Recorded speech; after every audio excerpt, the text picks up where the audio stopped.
네, 정치권에서는 지방선거 후폭풍이 계속되고 있습니다. 대통령과 여당 지지율이 동반 하락하고 국민의힘 지지율은 올랐습니다. 민주당 정청래, 국민의힘 장동혁 두 대표의 사퇴론도 가열되고 있는데요. 이동우 해설위원실장과 자세한 이야기 나눠보겠습니다. 어서 오십시오. 네, 안녕하십니까.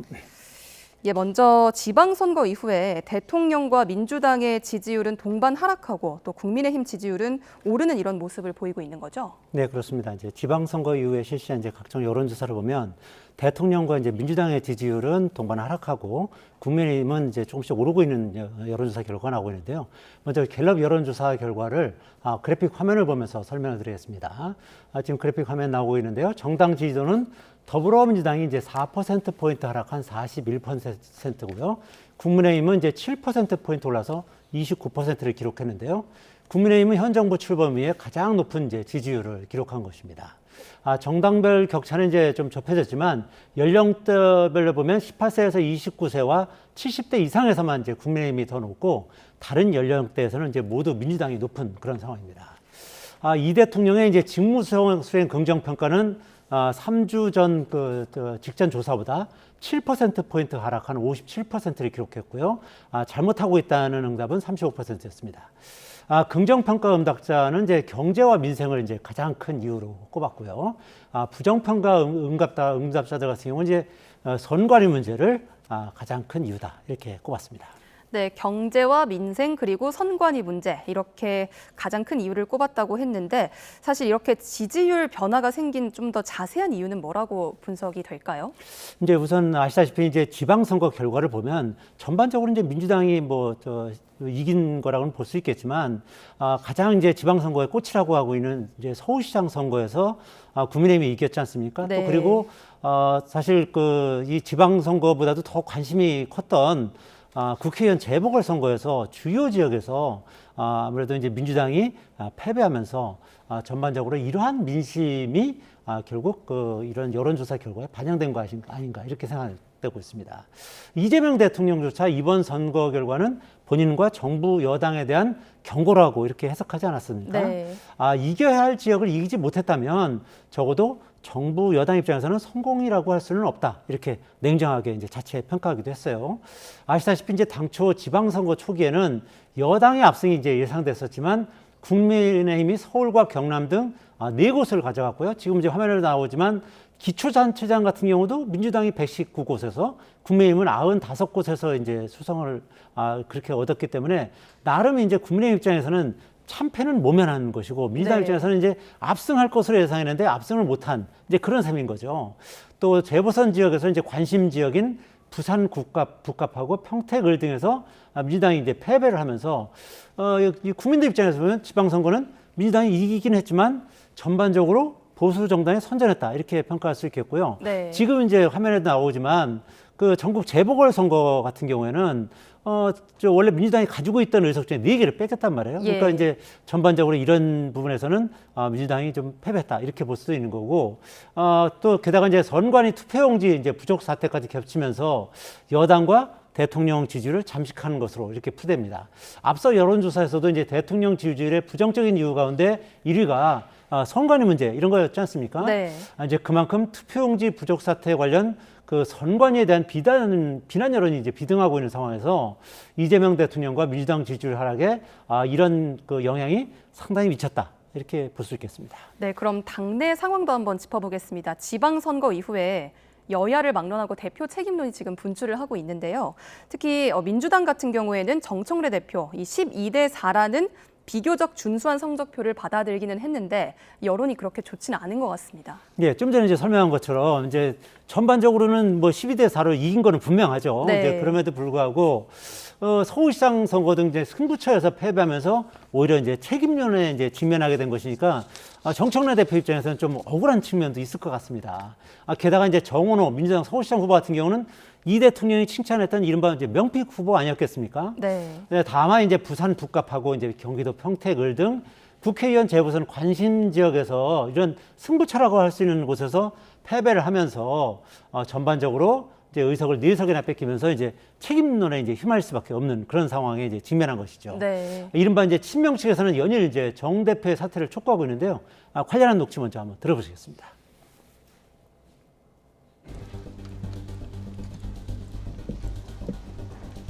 대한민국은 이재명 대통령 보유국이라 할 정도로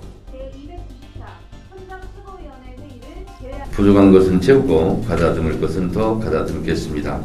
잘난 자식이든 못난 자식이든 늘 품어주시는 부모님처럼 민주당이 부족해도 늘 품어주시고 아껴주시는 호남에 늘 감사드립니다. 뻔뻔한 지도부라고 이야기합니다. 그래서는 안 됩니다. 국민과 당원은 영원하지만 당권은 짧습니다. 선거 결과를 이유로 당을 흔들고 당원들의 선택보다 앞서 당의 방향을 정하려는 듯한 말과 행동은 결코 민주당스럽지 않습니다. 대통령 순방 중 국가를 대리하는 책임자가 연 이틀이나 당선자 워크숍에서 축사하고 사진 찍는 것이 급박한 업무일 것은 아닙니다. 네, 지금 이제 마지막 이제 문정복 최고위원 이제 대표적인 이제 친청계 이제 국회의원인데요. 예. 김민석 총리까지 이제 직격하는 그런 상황인데요. 다만 이제 정청래 대표가 연임을 포기하는 것은 쉽지 않을 것이다. 이런 전망이 많습니다. 전당대회 불출마를 할 경우에 선거 실패를 책임지고 이선 후퇴하는 모습이 이제 되기 때문인데요. 민주당은 이제 다음 달 전당대회를 앞두고 24일을 전후해서 이제 전당대회 준비위원회를 설치하는데요. 예. 정 대표는 이제 이 즈음을 해서 이제 물러나고, 근데 연임 도전을 공식화할 것이다. 뭐 이런 전망이 많습니다. 그렇게 되면 이제 당 대표가 이제 로망이라고 밝힌 이제 김민석 총리 그리고 송영길 의원과 이제 대표 자리를 놓고 이제 진검승부를 벌일 것으로 예상되는데요. 다만 이제 정 대표와 각을 세우고 있는 송영길 의원 같은 경우는 독자적으로 완주하기보다는 이제 김 총리와 연대하는 방향으로 움직이게 될 것이다. 이런 관측이 더 많은 상황입니다. 네, 지금 민주당 내부 상황을 보면 지금 당권 투쟁 상황 때문에 상당히 복잡한 걸로 보이거든요. 네, 이런 가운데 이재명 대통령이 여당을 향해서 진영이 아닌 국민을 향해야 된다. 이렇게 이야기를 해서 관심을 끌고 있는데 사실 이게 정청래 대표를 겨냥한 게 아니냐 이런 해석도 나오고 있죠. 이제 그렇게 볼 수 있는 여지가 상당히 많은 게 사실이죠. 네. 그러니까 정청래 대표가 이제 전반적으로 이제 강성 지지층에 이제 호소하는 이제 그런 전략을 가지고 당 대표가 됐기 때문에 이번에도 아마 이제 그런 전략을 이제 구사할 가능성이 높아 보이거든요. 그래서 네. 어떻게 보면 이제 사전 예방 조사를 넣는 측면도 있겠는데 그래픽 보면서 설명드리겠습니다. 이재명 대통령이 이제 X에 올리는 글인데요. 여당은 이제 주어진 권력으로 책임을 지는 능력과 실적, 포용과 통합이 이제 중요하다면서 야당은 이제 군대나 창고와 가깝다면 여당은 농사와 그릇에 가깝다. 이런 것이 이제 제 생각이다. 이렇게 밝혔고요. 또 이외에도 국민의 위임을 받아서 집권을 했다면 사익이 아닌 공익을 가장 뜨거운 열정으로 고민해야 된다. 이렇게 밝혔습니다. 정청래 대표가 이제 최근 검찰의 보안수사권 폐지를 언급한 것에 대한 강력한 대응이다. 이렇게 보는 시각도 있는데요. 다만 이제 조승래 사무총장을 오늘 기자간담회에서 네. 대통령의 뜻을 그렇게까만 해석하는 것은 대통령의 뜻을 왜곡하는 것이다. 뭐 이렇게 반박하기도 했어요. 이제 정 대표가 이제 강성 지지층의 핵심 요구 사항인 보안수사권 전면 폐지를 이제 전면에 내세우면서 사퇴론을 정면 돌파하겠다. 이런 의지를 이제 보인 것으로 이제 풀이하는 해석이 많거든요. 네. 이 대통령은 이제 검찰 보안수사권 관련해서 국회에 일단 일임하겠다. 이런 입장이지만 기본적으로는 특수한 경우에는 이제 보안수사권은 반드시 필요하다. 이런 입장을 이제 여러 번 피력을 했단 예. 말입니다. 정 대표가 이제 1인 1표제와 보안수사권 폐지를 주장하자 당내에서 이에 대한 반박도 이어지고 있는데요. 지금 이제 화면도 나오겠습니다만 전현희 김남희 의원이 2030 이제 과소 대표하는 등의 문제로 1인 1표제를 보완해야 된다. 이렇게 얘기를 했고요. 또 정성호 법무장관 같은 경우는 보안수사권 전면 폐지와 관련해서 피해자 보호를 위한 대안이 있느냐. 범죄 피해자를 보호하기 위해서는 경찰의 수사를 다 맡길 수는 없다. 이렇게 정 대표 입장을 이제 반박하기도 하고 있는 그런 상황이거든요. 이래저래 이제 정청래 대표를 향한 압박의 강도가 이제 높아지는 그런 양상인데요. 이제 결국 전당대회를 앞두고 친명계와 친청제 간의 갈등은 점점 깊어지는 양상이다. 이렇게 네. 볼 수 있겠습니다. 그런 분위기가 상당히 이제 뚜렷하게 보이고 있는 것 같습니다. 다음은 국민의힘 소식도 한번 짚어보겠습니다. 이 국민의힘의 장동혁 대표 경우에는 지금 친한계 그리고 소장파, 대안과 미래 이렇게 소장파를 중심으로 사퇴론이 들끓고 있는데요. 그런데 정작 당사자인 장동혁 대표는 버티기에 들어간 것 같습니다. 네, 그렇습니다. 이제 당내에서 이제 소장파를 중심으로 또 친한계 의원들을 중심으로 이제 사퇴론이 이제 분출하고 있는 그런 상황인데, 예. 뭐 장 대표는 뭐 그야말로 이제 마이동풍, 우이독경 뭐 이런 전략을 쓰고 있다고 보여집니다. 장 대표는 일단 공개 일정을 자제하면서도 사퇴 요구는 일축하는 뭐 그런 상황인데요. 장 대표는 이제 국민의힘이 지방선거 승자로 본다는 여론조사를 인용해서 당대표 사퇴를 반박하고 있는데요. 이거는 이제 장 대표가 SNS 밝힌 내용 이제 그래픽 화면을 통해서 이제 보시겠습니다. 네. 이제 장 대표가 이제 참 요상한 일이다. 국민의힘이 더 선전했다는 일부 여론조사 결과가 있는데 이런 결과는 쳐다보지도 않는다. 장동혁이 정신 승리하는 거냐? 아니고 그들이 정신 패배하는 거다. 이렇게 주장하고 있는데요. 이거는 이제 그래픽 그 화면을 봐야 이제 정확히 이해하실 수 있을 겁니다. 이 여론조사는 이제 뉴스 토마토가 미디어 토마토에 의뢰해서 실시한 것인데요. 내용을 보면 실제로 국민의힘이 이번 지방선거의 진정한 승자라고 보는 게 40.3%, 민주당이 진정한 승자라고 보는 시각은 34.3%였습니다. 근데 국민의힘이 더 선전했다. 이런 여론조사 결과가 맞기는 맞는 거죠. 근데 문제는 장 대표 자신에게 유리한 여론조사만 선택적으로 보고 있다. 이런 것입니다. 이제 엄연히 지방선거에서 12대4로 패배한 데다가 뭐 장 대표가 지원 유세를 했던 이제 부산과 충청권 등에서는 전패했던 거 아니겠습니까? 네. 강원에서도 물론 졌고요. 그러니까 일각에서는 장 대표가 저승사자다, 선거의 저승사자다, 뭐 이런 얘기까지 나왔던 거 아니겠습니까? 또 이 같은 여론조사에서 지방선거 최대 패자 누구냐 물어본 그런 문항이 있었어요. 여기서 바로 장동혁 대표라는 결과가 30.3% 최대 패자, 그리고 정청래 민주당 대표 25.6%, 조국 혁신당 전 대표 11.8% 이렇게 나왔거든요. 네. 그러니까 이 여론조사는 애써 외면하고 자기에게 유리한 여론조사 결과만 인용을 했던 것이죠. 국민들은 이제 정청래 대표는 물론이고 낙선한 조국 전 대표보다도 장 대표를 더 패자로 보는데 본인만 이제 이 같은 현실을 도외시하고 있는 그런 셈인 것이죠. 여기서 이제 장 대표 퇴진론과 관련한 영상을 한번 직접 보시겠습니다.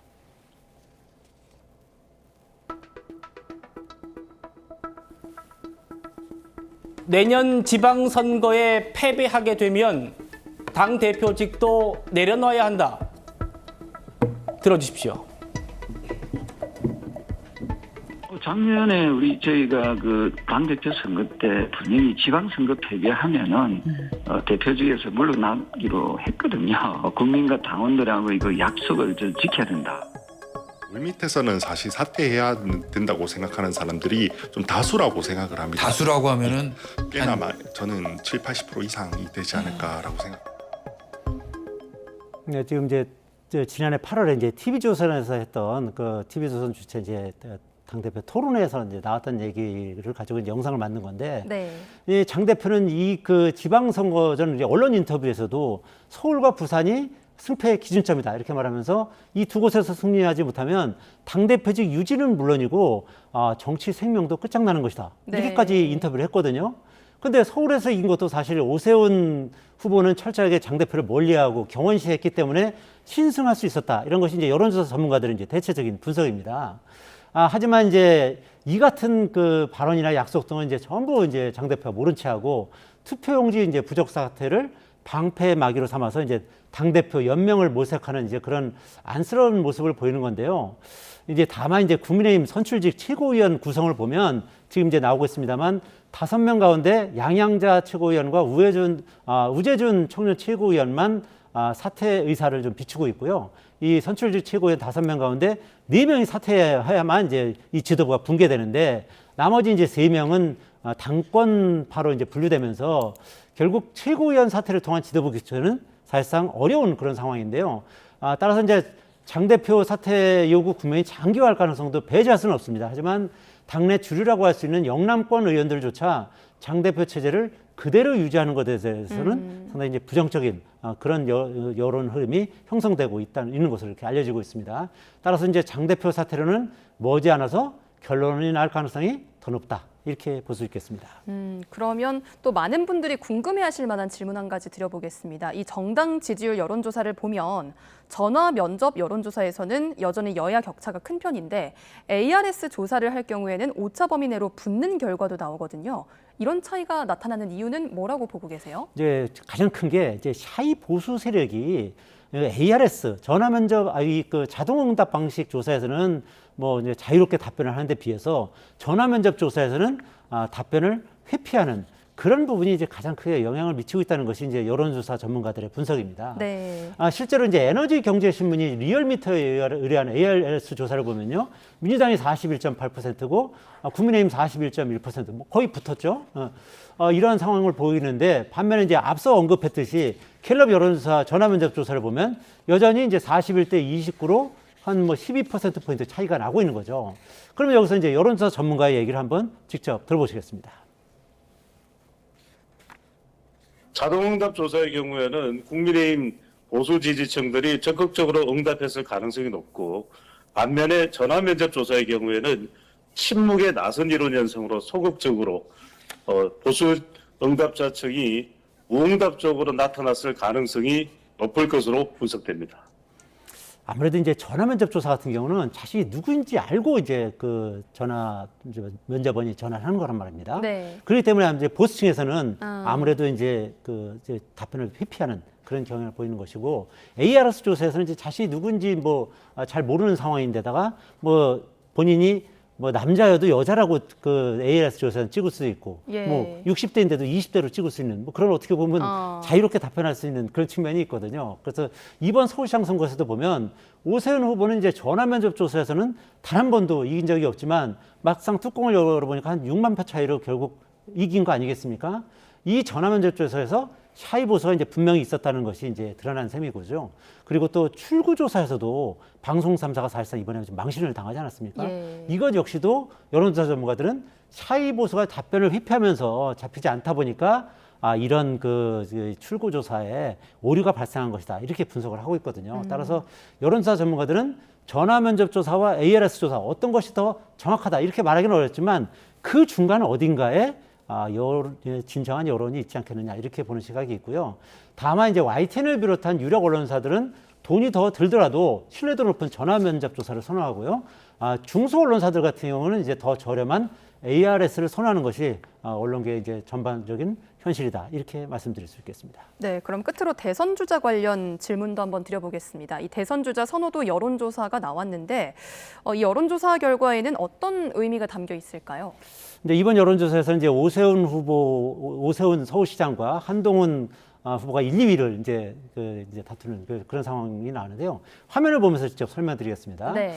아무래도 이제 오세훈 서울시장이 이제 9%로 1위를 했고요. 한동훈 의원이 8%, 조국 전 의원이 7%, 김민석 총리가 5%, 장동혁 국민의힘 대표가 3%, 강훈식 대통령 비서실장이 2%가 나왔는데요. 아무래도 이제 오세훈, 한동훈 이런 분들이 이제 강세를 보인 것은 이번 지방선거 결과, 그리고 재보선 의 결과가 상당히 크게 영향을 미친 것으로 이렇게 보이는데요. 이외에도 이제 송영길 민주당 의원이나 이준석 개혁신당 대표, 황교안 전 총리, 이진숙 의원, 김부겸 전 총리, 정청래 민주당 대표, 홍준표 전 대구시장 등이 각각 1%의 지지율을 얻었습니다.